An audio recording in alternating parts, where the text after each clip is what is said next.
Hello and welcome to another video on how to keep things simple in the kitchen on a raw diet. My name is J Herb. I love herbs and it's my fascination and it's what I do. I look for herbs and ways to improve the human body and how you can just improve your vital force and have more and more energy and have more and more health. Now, one of the biggest and most important part of your body or organ is your digestive system, and that needs to be on top point so that you can process all the nutrients, so that you can digest all these wonderful herbs you're eating, all these wonderful foods, all these wonderful fruits and vegetables. The most important part of, or the most important things or entities in your digestive tract are these bacteria. Now don't freak out, okay? Bacteria, only 10% of all bacteria in the whole wide world are pathogenic. The rest are actually very, very good for you. They make vitamins, they make enzymes, they break down the food for you. They actually create vitamin B12, they actually make your life easier. And when a pathogenic bacteria arrives, like E. coli or some dangerous form of bacteria, bam, they kill it, they get rid of it, so you don't even feel the effect of bad bacteria. Bad bacteria fall on your skin. If you think about it, we're all exposed to the same viruses, the same bacterias, but yet some people fall ill and some people don't. Okay, what's going on behind the scene is that you got this healthy flora on you, in your eyes, in your ears, everywhere. You got good bacteria and you live with them. It's a symbiotic relationship, and I love them and I nurture my bacteria. And today I'm going to show you how I do that. One of the important things I use to just keep my gut flora healthy and just keep putting on the good guys in there is with kefir water. Now, kefir water is a fantastic product. It's these little grains that you can see at the bottom here, right? I don't know if you can see that, but there's like these little grains in there. And there's about like maybe between 15 to 23 different strains of bacteria and yeast that live together and build this matrix formation where they live, and then they procreate and they proliferate exponentially. So what I started with was a very, very small amount of grains, and it now has grown to I have 2 containers like this. And even now, I've just asked my friend at work, it's like, hey bro, do you want some of my grains? Because like I just got too many. So basically, today, I'm not going to go on and on about water kefir because I'm sure you guys can look that up. Today, I'm going to show you what I do.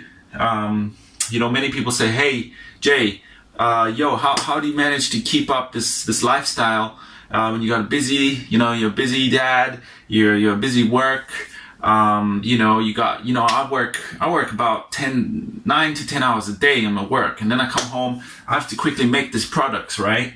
And I get very little time. So I've developed these like wonderful ways to make my life easier, and also to just understand that you don't have to be so uptight about things. You don't have to follow things to the book, right? These are living organisms. They adapt, they grow. They don't need like things to be super precise, right? Because it's just like the world. The world is beautiful as it is. You don't need to go in there and try and fence things up or put things in boxes and say this is how you're gonna have to be, right? These bacteria, we just let them be, just let them be in your kitchen, man, and you'll be fine. Right, so just going to quickly demonstrate what I do to keep my kefir grains happy, to keep the constant flow, and to make sure that I never run out of water kefir. So, because I like to, when I'm thirsty or whenever I'm maybe in the morning, I usually do this in the morning, drink some kefir, get those good bacteria inside your belly, and let them help you break down your food and rebuild your gut flora, which is very, very important, especially if you had antibiotics or you've been eating GMO or pesticides. killed out all those bacteria, and we really gotta make sure we keep putting those good bacteria back in there. So to keep things easy, what I like to do is I just leave this a bit like your old school crock pot that you had on the stove, and you would just keep adding bones and keep adding vegetables to it, and it would just be constantly cooking, right? So I see this as a constant brew, right? It never really stops. So all I'm really doing is like taking what I want out of it and then just replacing and topping it up. So that's really, really as simple as it gets. There's no real cleaning involved. There's no like putting the fruit in like a little mesh. No, I just mix it all up together and just let nature take care of itself. So, for example, I want to show you, like, that's why I didn't like prep things properly. I just wanted to show you guys exactly what I would do. Just come home from work, right? Okay, I'm gonna go like, yeah, let's have a little bit of kefir. So, by the way, this is like water, a bit of, you guys know, this is not about how to make water kefir, but about what I do and what you can do as well. So basically, I'll just run through like how to make water kefir. Basically, just the grains, water. So all I did, topped it up with water, a couple of spoons of sugar, and I chucked in a mango core. So I had the mango, made myself a smoothie, chop, add the core, chucked it in, all good, right? Now I've got this lovely, couple of days later, this has been in there 3 days, and I have this wonderful mango flavored kefir. And actually, surprisingly, it was sparkly this morning. It's not so sparkly today, but it's nice. Oh yeah, that's good.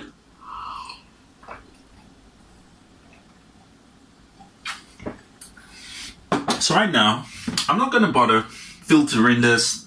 I'm not gonna bother to do any of that. I'm just gonna get my tongs here and pull out this core.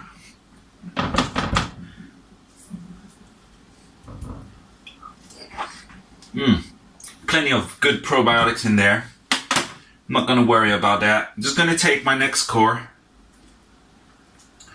So basically you can use anything you got kicking around, and I change this on a day-to-day basis. Whatever I got kicking around, whatever I fancy. Sometimes I chop up some garlic, not garlic, I chuck up some ginger, chuck that in there with some lemons, or I even did like oranges, really nice. The other day I did grapefruit. Surprise, grapefruit. Tasted amazing. Sometimes I don't do anything. Sometimes I just put sugar and water, and then that's like a nice refreshing sort of plain flavored. So basically, you just experiment. Just use what you got around in the kitchen, just some leftover fruit, whatever you got kicking around. So I'm just going to chuck that in there. I'm actually going to try today something different because I thought of this the other day. Why not just put a banana in there? See what happens. So I'm just going to top up some water. So there's space for the banana. There we go. Banana and mango. That works good in my smoothies. So why not in water kefir? See what goes on. I bet you the sugar from those bananas, I think those bacteria are gonna love it. They really are. Actually, I think I'm gonna make it even easier for the bacteria to get to this banana and break it up a bit more. There we go. 4 pieces of banana. Right, now once you've added the fruit is really just for flavor, and minerals. You know, these bacteria, the water kefir, they grow, and the kind of those houses I was talking about, the little matrix of their shell kind of thing, the actual grains where the bacteria sort of live, they need like minerals to kind of grow those and to grow and develop. So if your kefir grains are not replicating very well, could be that they just not getting enough minerals. So you can just switch to like high mineral fruits, right? So let's throw some dates in there, throw some you know, the classic is obviously figs, dates, lemon, all high in minerals. They love that stuff. What I use is coconut sugar.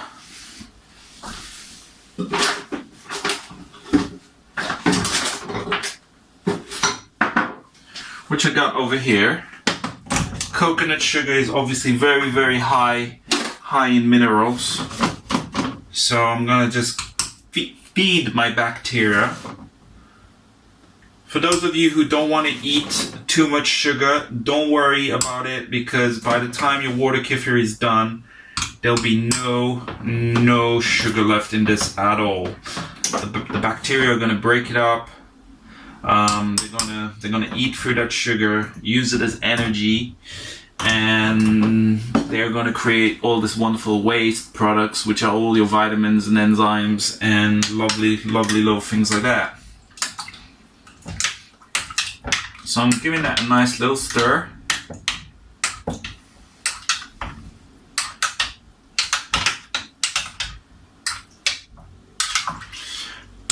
And that's it, I'm done. So you can see that's really simple.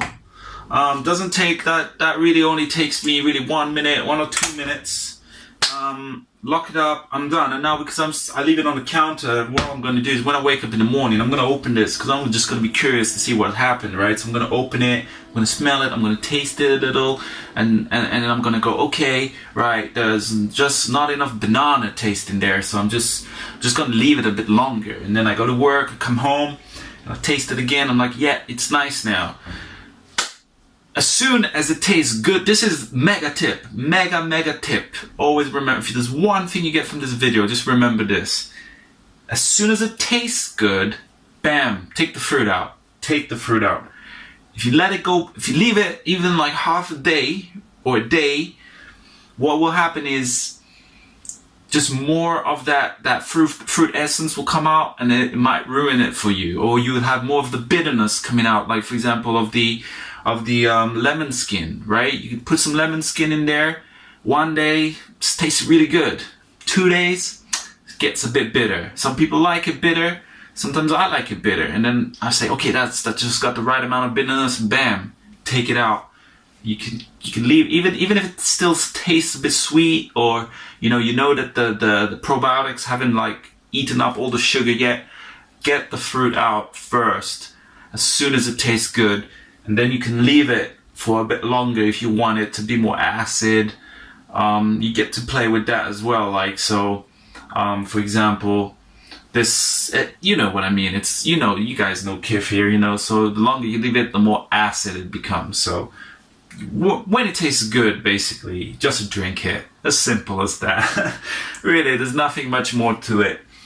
You just keep topping it up, chuck whatever fruit you have lying around. I don't even bother like rinsing out. People say you could rinse your kefir grains and blah, blah, blah, blah, blah. I don't have time for that. If there's a little bit of water left in there, I just like, and that was like my lemon ginger, for example, and there's a bit of water left. I just top it up, chuck in some apples, and that's me done, and my kefir grains are fine. They're actually growing so much. I have to now start giving them away. And so, and when I pour it out and there's a little bit of kefir grains in my cup, it's fantastic. I just swallow them. It's just really simple. All right, so guys, I really hope that has helped you somehow. That's the way I do it. Let me know what you think. Yeah, I'd be really interested to see how other people do it, and especially people who are busy, maybe don't have as much time as they'd like to spend, meticulously weighing and counting exactly how much sugar and blah blah blah, and how many teaspoons of grains you're meant to have per cups of water. I'm just really interested in knowing how you guys do it, however you do it, really. Let me know. And just remember, keep looking after your gut, keep feeding your bacteria, embrace them. They're a part of you. They're all around us. They're They're what make this world. Without them, we'd all wouldn't exist. So love your bacteria, treat them right, keep putting probiotics inside you, work on your gut for a healthy living, good digestion, and good life. I hope you enjoyed this video. Until next time, this is J Herb, lover of herbs and all things good. Much love to you guys. Thanks for watching. Bye bye.